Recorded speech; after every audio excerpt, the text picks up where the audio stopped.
अस्सलाम वालेकुम पाक बिलर्स, मेरा नाम है सुनील मैच और मैं आज आप लोगों के लिए फर्स्ट लुक रिव्यू लेके आया हूँ MG ZS EV का।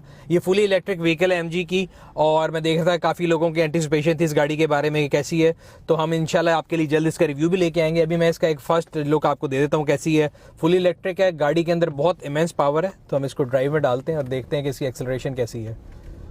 सो विद इन सेकेंड्स जो है ये गाड़ी जो है इसकी आप देख सकते हैं एक्सेलरेशन बगैर किसी आवाज़ के और फुल इलेक्ट्रिक पावर के साथ है। जहाँ तक गाड़ी के इंटीरियर का सवाल है तो बहुत खूबसूरत है, एक अच्छी जो पहली फील आती है गाड़ी में बैठ के वो बड़ी अच्छी फील है। जो इसके अंदर बेसिक ऑप्शन सारी हैं, पैनोरामिक सनरूफ भी है। बाकी इसके जो डिटेल रिव्यू है हम आपके लिए इंशाल्लाह ज़रूर लेके आएंगे। मैं भी इसको एक्सपीरियंस कर रहा हूँ।